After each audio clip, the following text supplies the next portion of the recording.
Hello everyone, how are we today? I would love it if we could please take out our place value exercise sheet. We will be taking up question number 8 today. So if we can all have that out with a pencil and a paper, please. I have it written up on my big whiteboard here so that we can take a look at it. So, this problem today asks us to write the following number in base 6 and base 10. We are going to start off with base 10 because that's what we normally do in this class. So we're going to be trying something a little bit different today. So starting off with our base 10. Can anybody tell me how much normally in, what are these called again? A cube, yes. How much is normally in a cube? How much does it represent normally? 1,000. Yes. Can you tell me why? Because we add together, multiplying 10 times 10 times 10. So for this one, can we all take a look at our papers? I wrote it specifically up here as well. Let's all count together to see how many our cube will equal today. 1, 2, 3, 4, 5, 6. 6 across the top. Do we want to count down really quickly? Let's try it together. 1, 2, 3, 4, 5, 6. So if we have 2 6s, what do we think the other number will be? 6, exactly. So to find the area for our base 10, we are going to multiply 6 times 6 times 6. So I'm going to write that down at the top because that's where we're starting. Now, can anybody raise their hand and tell me what that equals out to? Yes, exactly, 216. So, are we done for the cubes now? That's it, we have 216. Exactly. So we actually have 2 of them. So now we need to multiply 216 times 2. Exactly. Can anybody tell me what that answer is? Exactly, 432. Awesome. Okay, so for our big cubes, we have 432 as our total right now.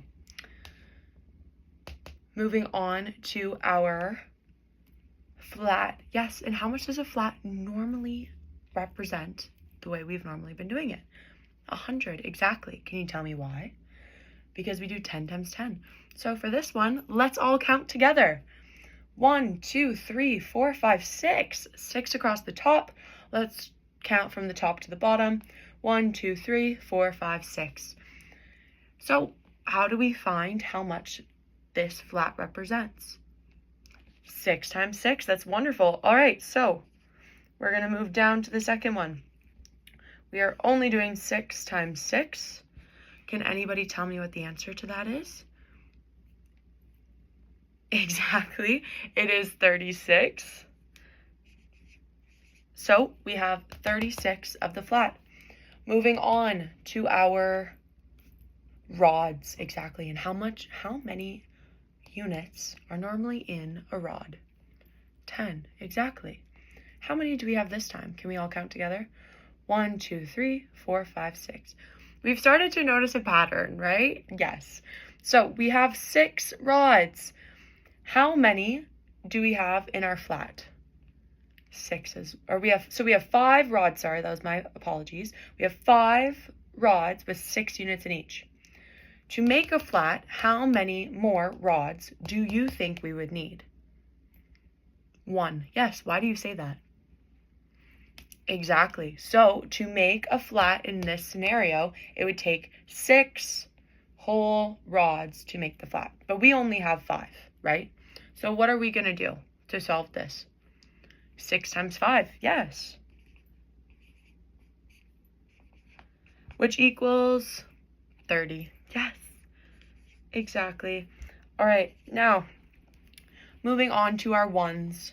Our single units over here. Can we all count together how many we have? 1, 2, 3, 4, 5, 6, 7, 8, 9, 10.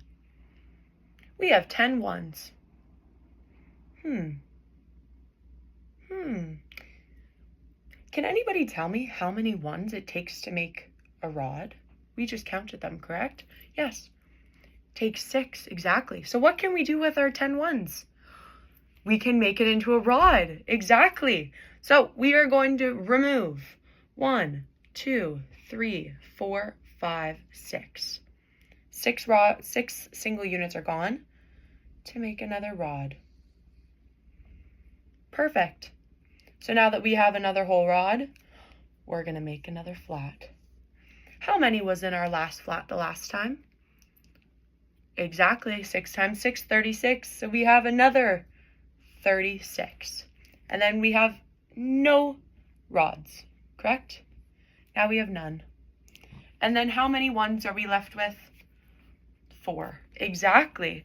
So now, so we had 10 down here. That was my apologies. I forgot to continue writing it. So we just spoke so quickly, putting our thoughts together. So now we are going to take away. So we're minusing 6 equals 4. That means now we have 6, 36 equals no more.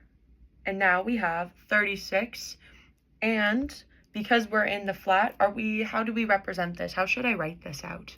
Yes. 36 times 2? Yes, exactly. Can anybody take out their calculator and tell me what that might equal? Yes, exactly, 72. So now let's write out all of our numbers that we're going to add up on this side so we're not confused. So we're going to start off at the top. We have 432 plus 72, yes, plus 4, right? Because we have no more rods. So plus 4. Can anybody tell me what this equals? Let's grab out our calculators. Yes, exactly, 508. So in base 10 form for this problem, our total is 508. For base 6, we already did all the math on this side, right? So we're just going to shimmy over and we're going to look at the base 6 now. Looking at it in base 6 forms, I'm going to start off by drawing a table just so we can organize our thoughts better. So I'm going to do a cube. Then we're going to move on to our flats.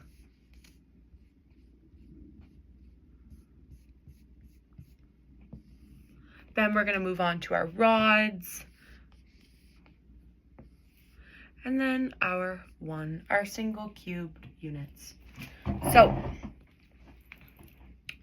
when looking at base 6, we're going to look at it a little bit differently. How many cubes do you see? 2, right? So under the cube column, we're going to write the number 2. Okay? Under our flats, how many flats did we end up with in our base 10 after we moved everything? What was our total number of flats? You can see on this side for reference. So we had 36 times 2. So I'm going to write 2 here. Our rods. Let's take a look back at the base 10 side. How many rods did we have? 0. Exactly. And then how many single units did we have? 4. Exactly, right? So, as you can see, this is our total number for base 6. We are ending up with 2,204. And then for base 10, it was 508. Can anybody tell me why the 508 is so much smaller than the 2,204? Exactly. So instead of base 10, we're looking at base 6. So it's smaller amounts, which means the number will be higher. Awesome. Does anybody have any questions today? Or or any concerns or any confusion? No? Awesome. Well, I'm very excited to continue this lesson. We're going to continue looking at place value for the next few days, and we are going to continue to challenge ourselves.